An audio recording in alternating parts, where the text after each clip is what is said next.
Hi guys, today we're continuing to look at the grid functionality of the GoodCrypto app, and today's video is about launching the Grid Algo or Grid Bot on derivatives and how that differs from launching it on spot. So we are not going to be looking at the basic principles of what grid trading is and how to launch it and what are the main settings, right? That those things were covered in our previous videos. The first video is about grid basics, and the second video was about launching the grid on spot exchanges and also about the main settings of the grid.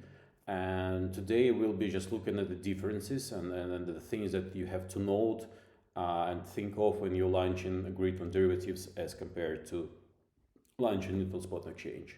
So again, this video assumes that you already know how the grid works, what that is. If not, please refer to our previous videos. Okay, let's go. So obviously, launching the grid on derivatives has first and foremost the largest difference versus the spot exchange is that you can actually use it with leverage, right? So you can use leverage to increase the amount of funds you put in the grid. Hence, if you're successful, you can enhance your return, by the factor of leverage, right? And as well, it also entails, that your risks are also higher compared to spot exchange, right? Because you're using leverage, again, by the factor of leverage. And there is an additional risk, which is non-existent on spot exchanges, is that you can get liquidated and actually lose all your money. So those are the things to consider when you launch on derivatives. So let's first look at the leverage. Obviously, choosing the leverage and setting the leverage for Grid Algo is pretty much the same as doing it when you were just trading manually on derivatives exchange. And we have the same settings here. We have margin mode, which on most exchanges you have either cross and isolated, and on some exchanges you have just the cross ones, right? And that's the leverage that already set. On the exchanges you can of course change it, right? I won't be explaining what the leverage means and how it works. I assume if you decided to trade on derivatives, you already understand the concept. If not, please do understand it before you do it. So one thing to note is that when launching the grid, make sure if you're trading on the exchange that offers hedge mode, meaning the ability to open long and short positions at the same time. For example, like here on AKX does that, so you can see that we can have a long and a short position, right? So make sure that the exchange, that you have this, that you have their same leverage on for both long and short positions. Some exchanges actually do not allow you to set the different leverage here. For example, if you see here in the long position, I have leverage of 20. In the short, again 20, but if I change in the short position leverage to 10, that it also changed for long position as well. So for example, on AKX, you don't have to worry about that. However, some exchanges such as, for example, Bybit, on Bybit, if you trade in futures on Bybit and you trade in the instruments that have hedge mode, for example, other USDT instruments have hedge mode, meaning you can open both long and short positions at the same time. So, and furthermore, Bybit allows you to have different leverage. So here, for example, a long position has a 10x leverage, whereas short position has a 20x. So if you launch the grid here, actually half of the orders will be sent to long position, half of them in the short position. That's something that I will explain further. But the thing is that basically half of your grid will be trading with leverage of 20x, another half with the leverage of 10x. So to avoid that, you just set on such exchanges such as Bybit leverage for both short and long positions to 10x, right? Again, on many exchanges you don't have to worry about them because not all of them offer, in principle, the ability to trade in hedge mode, and most of them don't have the ability to choose different leverage. Okay, but if they do, just be aware of that, right? It can lead to some interesting situations if you're not aware of that. Okay, so leverage, that's kind of easy, right? In a way, so you choose the leverage, and basically you have more funds into the grid, and then your returns are multiplied by that leverage here. Okay, that's kind of the one thing that's pretty straightforward. Second thing that differs grid on derivatives from the spot grid is that normally on a spot exchange, to launch a normal grid, which is a neutral grid, basically the grid which has the beginning buy orders below the market price and sell orders above the market price. To launch that grid on spot exchange, you would need to have both base and quoted currencies. So in case of BTC USDT, you will have to have both USDT to basically to send the buy orders here, right? So you buy here with the USDT, right? But to send those sell orders here, you have to have BTC on hand to launch that grid, right? So on spot, to launch normal neutral grid, you have to have both coins and USDT or basic quoted currency. So let's just look for a second here on spot instrument, same BTC, right? Sorry, BTC USDT pair for spot, and you can see here funds needed. Okay, let's set order size. So to send this grid to place sell orders here and buy orders here, you need to have BTC here and USDT, so both of them, right? And that leads to some things that, first you either don't have those coins, or you're limited to trade in a neutral mode, only the pairs that you have the coins on hand. Otherwise, you need to basically buy those coins to start the grid. That leads to additional risk, right? So basically, in the essence, you are going long. For example, here you actually can do that. So if you go into the long mode, you don't need BTC, you only need USDT, because you are placing initially just the buy orders. But though basically what it will do, those buy orders will execute. You'll have basically bought BTC with those orders right away because they're above the market price. So you like to launch again, to launch their the bot on spot exchange. It's a different proposition than from derivatives. From derivatives, you don't have to worry about that, right? So here, as all the orders, buy and sell orders, the margin by one coin here, USDT, for example. So you use USDT both to place buy orders here and to place sell orders here. So that gives you the convenience of basically not having to worry about having your coins, or taking additional risk by buying those coins beforehand. You can basically choose any instrument here to run a neutral grid on. If the concept of neutral or long or short grids is not that clear to you, please refer to a separate video which is about long, neutral, and short bots or grids that will explain in detail how those works and what are the pros and cons and how that works. So again, to sum up, first thing that differs around legend grid and derivatives is that you can use margin, of course, there. And the second thing is that you can basically run a neutral grid on any derivative instrument without having to worry about having the coins on hand to launch it. Third thing which differs is that and it's also connected to the second thing, is that on some exchanges, some spot exchanges that basically charge trading fees in base currency, for example, like Binance charges on spot exchange base fees in base currency. So if you're trading on Binance BTC USDT on spot, you'll be paying the fees in BTC.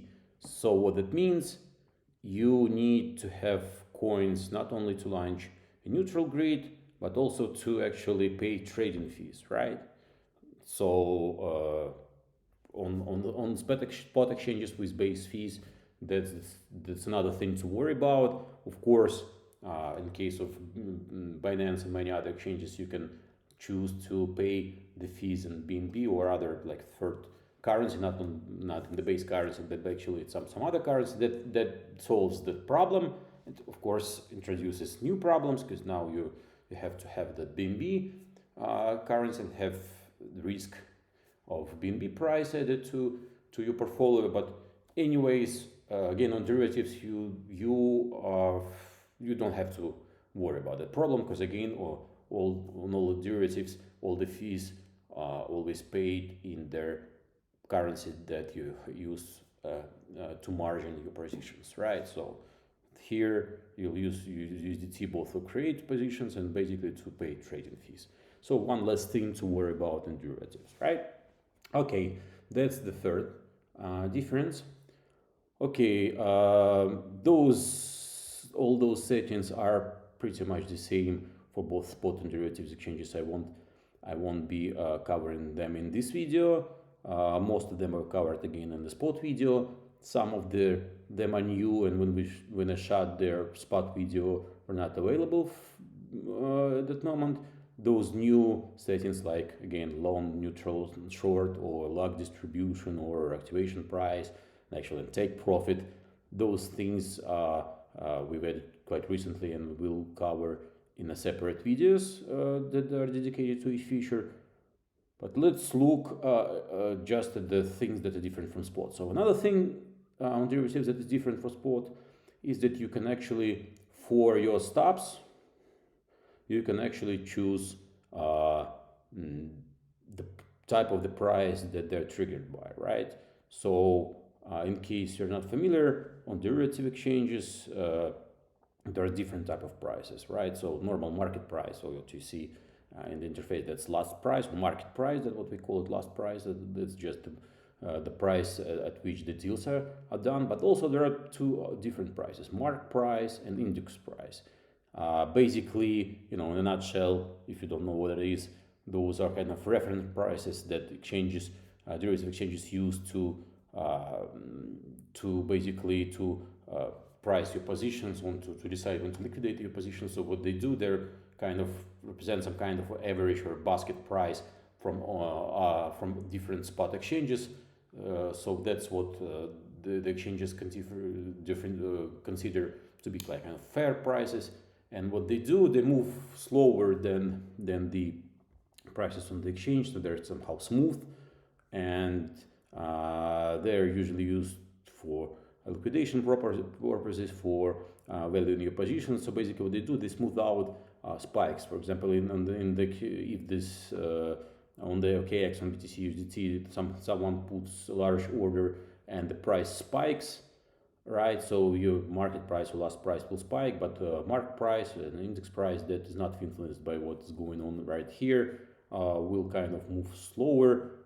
That means that you won't be liquidated just because there was some spike on this particular exchange, but like fair price or average global price did not move that much. So on derivative exchanges for Grid, you have this opportunity to set your stops not on last price, but for example, mark price or index price, basically to avoid those spikes and only trigger the stops when the true or average price really moves. So again, if you don't know what mark price and index prices are, just look them up. If you know what they are, then you can set stops triggered by them. Probably you want to do that. For myself, I usually use mark price for the stops on derivatives. Okay, that's another difference.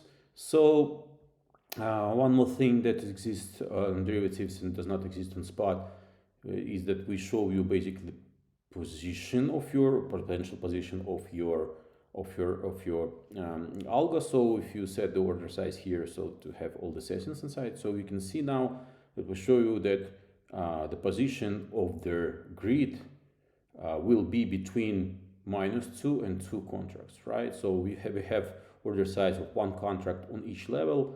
We have basically 5 levels. As you know from my previous videos, one level of the grid always stays basically without an order. So basically, if the price moves, you start the grid here and price moves up, you will execute 2 sell orders and your position will be -2. If the price moves down, you'll execute 2 buy orders and your position will be +2. So that's basically what that represents, right? That's if price moves out of the range of the grid up, or above the grid or below the grid, then what kind of the position you will be left with. Or so for example, if we here increase the number of the levels here and we still have 1 contract on each level, you can see that now our maximum position basically changed. Now our position could be to grow up to -3 or +4 contracts. That just here basically to represent your maximum risk, to give you a feel for how much riskier you can be left with if the grid goes out of range of the price, leaves the range of the grid. Okay, so that's the position setting here. Initial margin here is basically represents the amount of money that you need to launch that grid.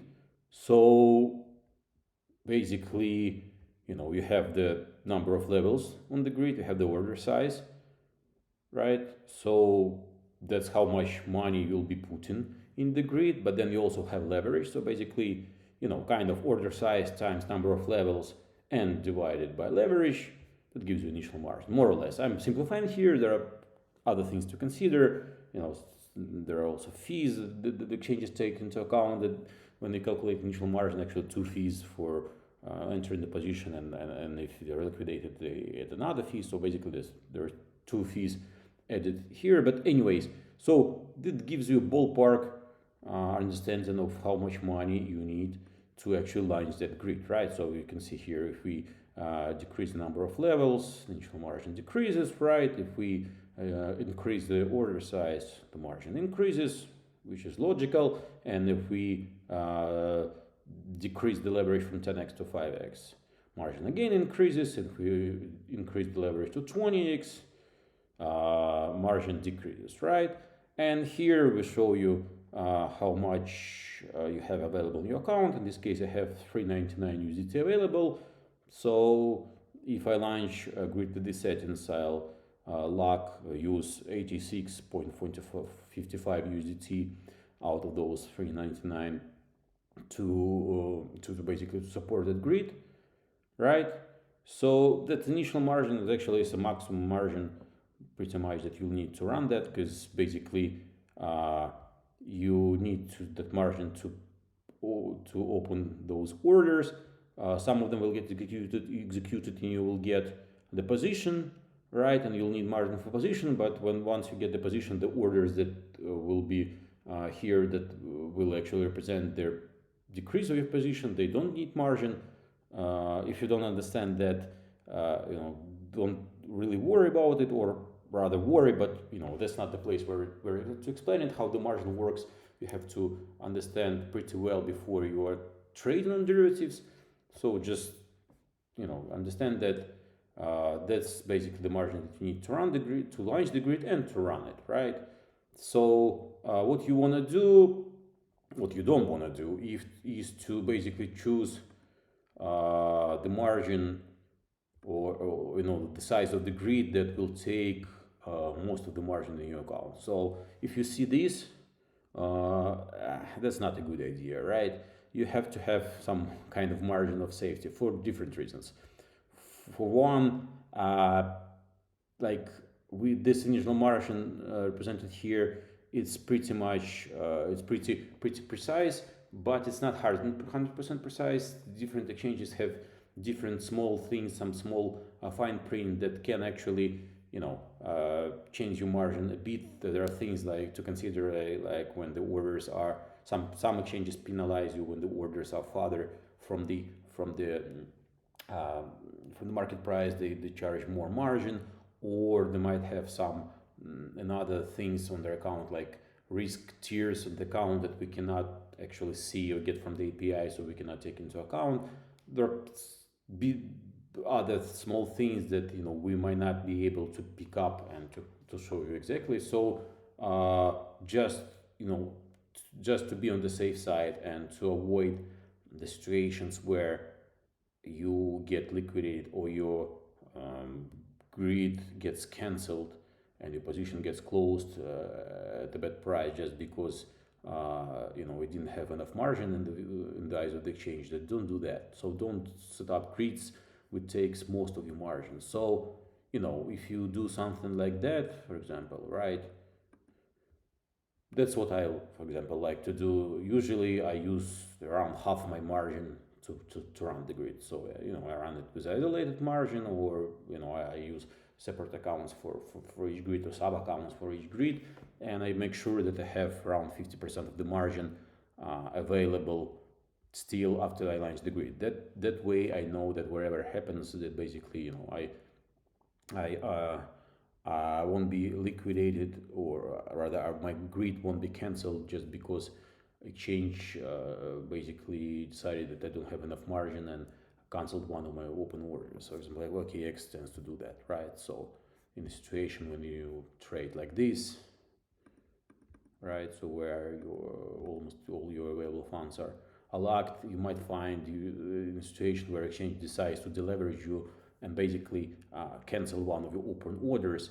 And the thing is that for the grid, if grid finds that some of its orders were canceled, it actually stops, right? And if you have the close position checkbox checked here, it will close your position at some time that you don't want to do, and it may cause loss of funds. You don't want that, right? So again, leave yourself margin of safety in terms of initial margin or margin available. So I would not advise to go about 80% of your margin. Like 50 is best, but 80% is more or less safe, just to run the contracts. Okay, so that's about the initial margin, what that represents. And of course, last but not least, the thing you have to consider is that you have also a risk of liquidation, right? So the problem with the when you have very little funds available here after you launch the grid is that you might find yourself in a situation where you can launch the grid, but then once the grid starts executing orders, the position basically increases, and you might find yourself where liquidation price will be very close to the grid, or at some point even inside the grid. You again don't want that, and to avoid that, just leave yourself some space here, just to make sure you don't run into those kind of troubles.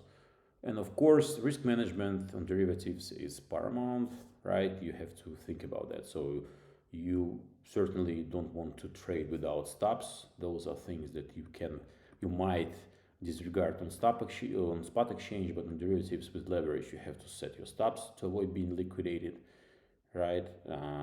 So make sure you have your stops set up, and make sure you monitor what's going on with the grid, and basically see that where the liquidation price is, how far it is, whether your stop is close enough to grid to be above or below the liquidation price. It might be the case that the liquidation price will be closer to the grid than your stop. We show liquidation price on the chart here and grid details, so if you have the position, so make sure you monitor that. Okay, and one last thing to consider when launching grid on derivatives is the positions, right? So here you can see that I don't have any positions right now. Those are the positions, are your actual position on the exchange, and you have to differentiate to understand that grid runs its own kind of virtual position, which might be different from your actual position on the exchange. Why and how? For example, you've launched your grid on an account that you don't have any position. Grid opened the position of plus 10, for example, but then you just went into that same account and manually decided to trade there and basically sold two. So Grid doesn't know about that. Grid doesn't care about that. So Grid will still show you a position of 10, but your actual position on the exchange will be 8. So here you'll see 8, but in the Grid details you'll still see 10. And while that is mostly a thing like a problem of accounting, if everything runs as intended, but the problems could arise if, for example, Grid stops, it reaches take profit, or encounters an error and stops, and once it cancels all orders, if you have this checkbox here, it will close the position of the Grid, which it thinks it has, right? So it might be the case that you Grid open the position of plus 10, then you manually sold 2, and you have basically an actual position of 8. But then Grid encounters an error, stops and closes its position, which it thinks it has of 10. So basically it sells 10, and your actual position will be minus 2, right? So basically instead of being long, you can find yourself short, which you're probably not intended to do. That's one thing. But the second thing is that in case of, for example, this hedge mode exchanges right here, where you have both long and short positions, if you have actual position, long position of 8, Grid thinks it has 10, so it will be trying to sell 10 in the long position that just has 8. It will result in an error, and your Grid won't be able to close position at all. So whereas Grid will stop, you will be left with the open position because Grid wasn't able to close it. So all I'm saying is basically two things to sum up. First, understand the difference between actual exchange position, which can be seen here or can be seen here in the positions, right? So these are your actual exchange positions. And then there is an algo which might have its own position, right? Which is kind of virtual position, and it's not directly connected to the actual position of the exchange, but just understand that Grid thinks that that's its actual position and will be trying to close it if it has to close it, and that can lead to unexpected results. So again, understand the difference between real exchange position and your virtual Grid position. And second, for the safety of it, we don't advise to trade manually on the account that the Grid is running on, right? So if you are running a Grid on some derivatives account, better do not touch it, or touch it with care. So if you want to trade there manually, just be aware of the risks that it entails. So best case scenario, you have a separate sub accounts for each Grid you're running on derivatives. If not, then second best is to run a Grid on in a isolated margin mode and do not trade on the instrument that you run the Grid on. So that's the second best. But again, the best thing is that don't touch manually the account that Grid is running on, because it can lead to unexpected results. Okay, that's pretty much it about the specifics and differences of running Grid on derivatives versus running it on the spot exchange. Again, if you need more information and you want to understand there are some of the settings that are here, either check our spot Grid video that covers most of the basic settings.